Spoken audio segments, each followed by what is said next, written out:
पिछले कुछ वर्षों में भारत एक प्रमुख हथियार आयातक से एक रक्षा निर्यातक में स्थानांतरित हो गया है और 2024 तक भारत सरकार के पास $5 बिलियन की रक्षा वस्तुओं के निर्यात का लक्ष्य है। लेकिन इस तरह के एक विशाल निर्यात लक्ष्य को प्राप्त करने के लिए भारत को स्वदेशी उन्नत हथियार प्रौद्योगिकियों को विकसित करना होगा, ताकि भारत घर में सबसे अच्छी गुणवत्ता वाले हथियार विकसित कर सके।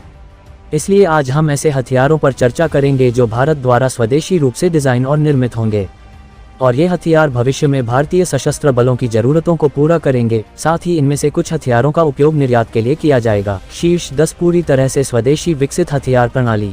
ये शीर्ष 10 पूरी तरह से स्वदेशी हथियार हैं जो अभी विकास के अधीन हैं और भविष्य में भारतीय सशस्त्र बलों की ज़रूरतों को पूरा करने के लिए दोस्ताना देशों को निर्यात किया जा सकता है। 1. घाटक उकव। घाटक एक मानव रहित कॉम्बैट एयर वाहन है। इस स्वायत्त जेट संचालित UCAV को DRDO के एरोनॉटिकल डेवलपमेंट इंस्टॉलमेंट ADE द्वारा विकसित किया गया है। ये UCAV भारत सरकार के एरोनॉटिकल डेवलपमेंट एजेंसी ADA द्वारा स्वायत्त मानव रहित अनुसंधान विमान और परियोजना के अस्थायी नाम के रूप में शुरू किया गया था। IIT कानपुर ने मुख्य रूप से भारतीय वायुसेना के लिए बनाए जा रहे इस UCAV के डिज़ाइन में भी योगदान दिया है। घातक UCAV को चुपके गुणवत्ता देने के लिए इसमें मिसाइलों, बमों और अन्य गोला बारूद के लिए एक आंतरिक हथियार बे का प्रावधान है।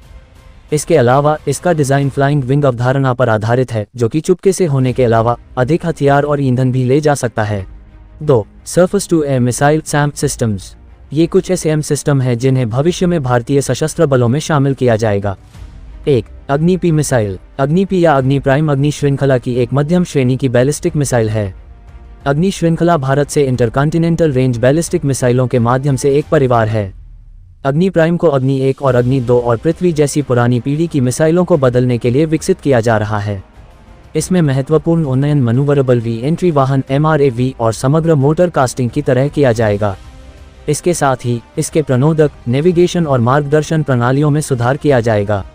अन्य अग्नि श्रृंखला मिसाइलों की तरह ये भी DRDO द्वारा डिज़ाइन किया गया है। अग्नि-P को या तो ट्रेन में ले जाया जा सकता है या एक कनस्तर में संग्रहित किया जा सकता है।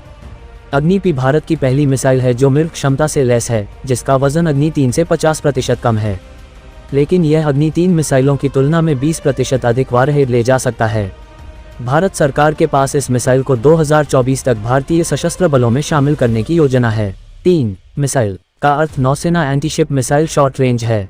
ये भारत की दूसरी स्वदेशी air launch antiship ship cruise missile है जिसे DRDO द्वारा डिज़ाइन किया गया है। ये हेलीकॉप्टर लॉन्च की गई मिसाइल भारतीय नौसेना के लिए विकसित की जा रही है। इस भारतीय नौसेना ने 18 जुलाई 2022 को वेस्टलैंड सीकिंग नेवल हेलीकॉप्टर से पहला परीक्षण पूरा किया। परीक्षण में मिसाइल ने समुद्र के ऊपर 5 मीटर की दूरी पर उड़ान भरी, इसकी समुद्री स्किमिंग क्षमता का प्रदर्शन किया। 4. पनडुब्बी परियोजनाएं। ये कुछ पनडुब्बियां हैं जिन्हें भविष्य में भारतीय सशस्त्र बलों में शामिल किया जाएगा। 1. Project 75 alpha. प्रोजेक्ट 75A के तहत भारतीय नौसेना के लिए परमाणु संचालित हमले पनडुब्बियों SSN की खरीद की जाएगी। इन पनडुब्बियों का निर्माण भारत में navy ship building centre NSC Visakhapatnam में किया जाएगा। भारत सरकार ने फरवरी 2015 में 6 ऐसी पनडुब्बियों के निर्माण को मंजूरी दी थी। इन SSN पनडुब्बियों को नौसेना डिज़ाइन के नौसेना के निदेशालय द्वारा इन हाउस में डिज़ाइन किया जाएगा, जबकि पहली पनडुब्बी को 2032 में कमीशन करने की उम्मीद है। ये सभी पनडुब्बियां एक CLWR compact light water reactor का उपयोग करती हैं, जो 190 मेगावाट 2,50,000 अश्वशक्ति पावर का उत्पादन करती है। अरिहंत वर्ग पनडुब्बियों की गहरी गहराई में गोता लगाने के लिए उनके लिए नई पतवार सामग्री विकसित की जा रही है। ये पनडुब्बी वरुणस्त्र, हैवीवेट टारपीडो, निर्भय और ब्राह्मोस मिसाइलों को ले जा सकती है। भारतीय नौसेना के लिए ये परियोजना तीसरे विमान वाहक की तुलना में अधिक महत्वपूर्ण है।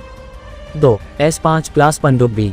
ये भारतीय नौसेना के लिए एक परमाणु संचालित बैलिस्टिक मिसाइल पनडुब्बी है, जिसे कोडनेम S5 के तहत योजनाबद्ध किया गया है। कक्षा S5 में कुल 3 पनडुब्बी भारतीय नौसेना की खरीद की जाएगी और 2022 के अंत तक पहली पनडुब्बी का उत्पादन शुरू हो जाएगा। S5 वर्ग परियोजना 2006 में लॉन्च की गई थी, जब अरिहंत वर्ग पनडुब्बियों की पेलोड और रिएक्टर क्षमताओं को सीमित होने का एहसास किया गया था। 5. MPATGM। MPATGM नाग एंटी टैंक गाइडेड मिसाइल का मैन पोर्टेबल संस्करण है। ये भारतीय रक्षा ठेकेदार VEM टेक्नोलॉजीज के साथ साझेदारी में DRDO द्वारा विकसित एक तीसरी पीढ़ी की मिसाइल है और इसका निर्माण भारत डायनेमिक्स लिमिटेड द्वारा किया जाएगा। 6. Anti tank guided missile ATGM। ये कुछ ATGM है जिन्हें भविष्य में भारतीय सशस्त्र बलों में शामिल किया जाएगा। संत missile stand of anti tank guided missile Helena missile की चौथी पीढ़ी का उन्नत संस्करण है। हेलेना मिसाइल नाग एंटी टैंक गाइडेड मिसाइल का हेलीकॉप्टर संस्करण है। सेंट मिसाइल को दूरी हवाई एंटी आर्मर भूमिकाओं के लिए बनाया जा रहा है। नवंबर 2018 में डीआरडीओ विकसित संत को पोखरान रेंज में सफलतापूर्वक परीक्षण किया गया था।